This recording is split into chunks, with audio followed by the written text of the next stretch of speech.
I assume that you clicked on the match review for Barcelona hosting Elche in the annual Joan Gamper Trophy for the match review, but I bet you also clicked because you know that this Riqui Puig news today was going to make me a little cranky. The day started with Josep Bartomeu saying the next 10 days will be about approving the signatures for the vote of no confidence. Obviously a weird juxtaposition for a club on the day that is usually met with fanfare as the season squad is presented at the Camp Nou. But then a few hours before the match, news came out that not only was Puig not named to the squad list against Elche, but he has been told by Ronald Koeman that, well, first originally the news was that Ronald Koeman said he doesn't count on him, but then later Koeman confirmed that he just told him that he wasn't going to get minutes and he should probably look for time elsewhere this season, including on a loan. Francesca and I will talk more about this on the podcast this week, but anyone who's tuned into this channel or has been with us on the pod for the last few years knows that I think that this is a ridiculous decision just because I think that Riqui Puig has already earned minutes and good quality minutes as a player of FC Barcelona. Having watched the first two preseason matches, of course adapting to a double pivot was going to be a transition for Puig, but I think he looked just fine in the role. We also talked about playing time being hard to come by, and I expected that Alanya would be the one having trouble getting minutes. And it was interesting that Koeman also mentioned Alanya and Pedri as players who wouldn't get enough time. But I also figured the heavy fixture congestion and 5 available substitutions would provide enough minutes for everybody if Koeman would rotate. Non-Barca fans will also question why Culers are whining so much about a 21-year-old who has only played a few matches for the club. For starters, Culers know just how good he is. We watch him turn, we feel the anticipation when he has the ball.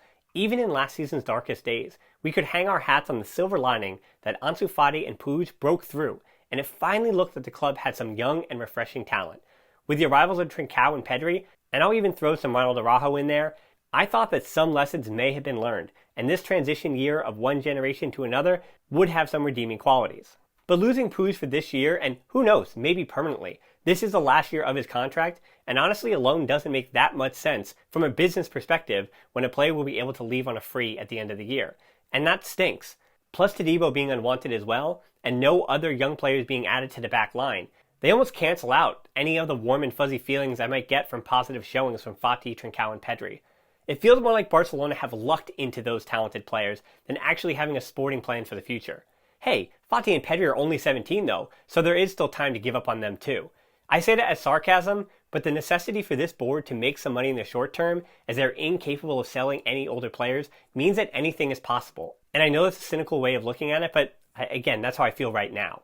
The irony of this news coming out hours before the Gamper Trophy is what the event of the Gamper Trophy is supposed to represent. It's a celebration of the club's founder, Joan Gamper, and while Mesquion Club became the motto many decades later, it is a celebration of the club's values and the new season ahead. Instead, with fans watching at home, the board were saved from the thousands of white handkerchiefs that would have welcomed them today. To cleanse our palates a little from that frustration, here's a quick history lesson on the Gamper Trophy. In 1966, then-President Enric Lede organized a 4-team tournament with 2 semifinals and then a third-place game and a final. Barcelona's first 4 opponents were Anderlecht from Belgium, Nantes from France, and FC Köln from Germany. The Catalan club defeated the German side 3-1 in the final. Köln were regulars in the competition, making 5 appearances and winning in 1978 and 1981. In 1997, the format shifted to just 1 game, with Barca beating Sampdoria on penalties. Are we feeling any better? Me neither, but this is a match review, so I guess I should get to the actual match. Koeman's starting 11 is probably the one we will see against Villarreal next weekend.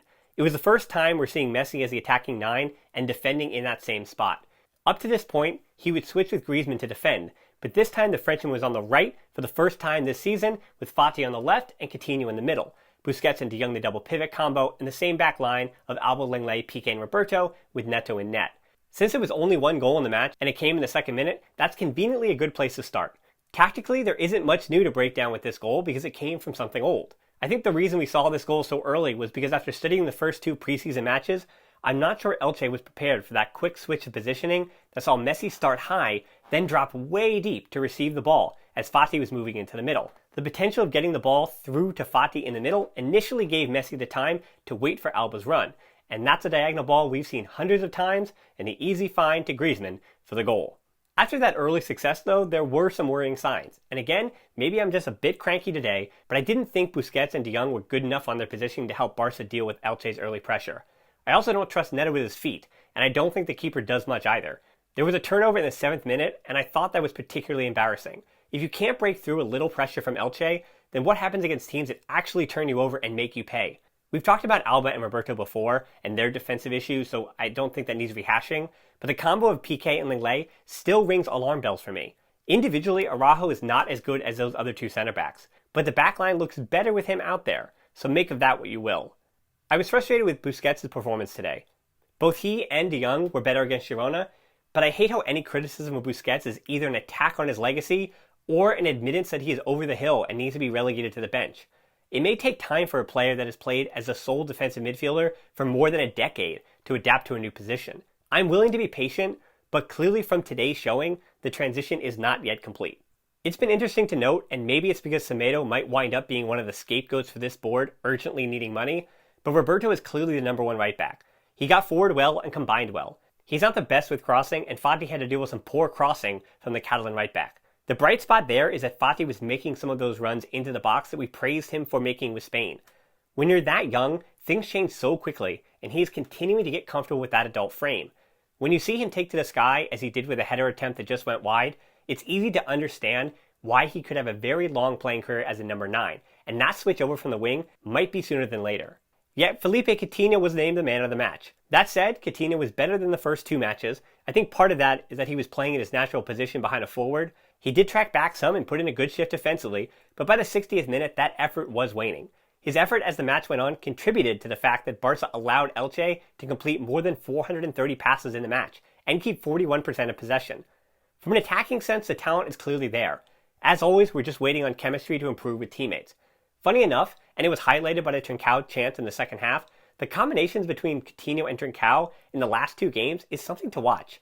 I can't tell you why, but they seem to have a really good understanding of one another, and I'll be looking out for that continuing forward. And if it does continue to happen, figuring out why that is. Speaking of chemistry, Miralem Pjanic got his first chance to create some chemistry with his new teammates today. By the time he entered, both teams were in third or fourth gear, and he was basically just moving the ball around.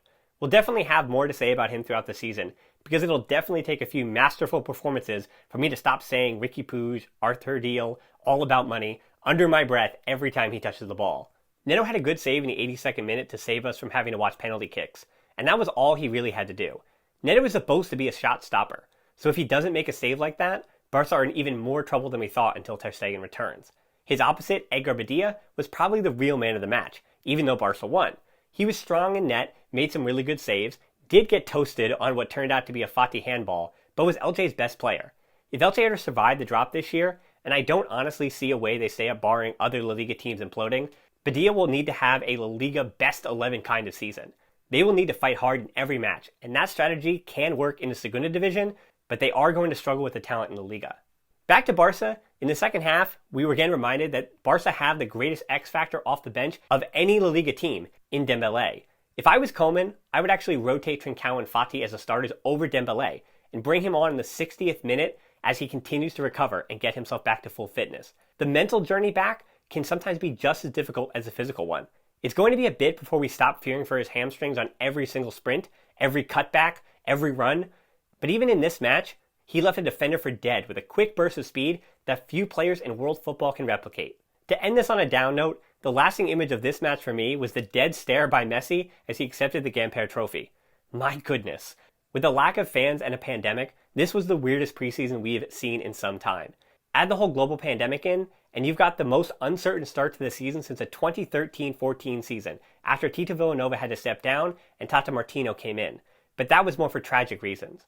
The best things happening for this club right now are happening on the field, and even then, there are still big questions to be asked. Francesca and I will try to answer some of those questions this week, so check that out wherever you get your podcasts. And be sure to give this video a like, subscribe, and hit that bell for notifications. And as always, until next time, Forza Barca.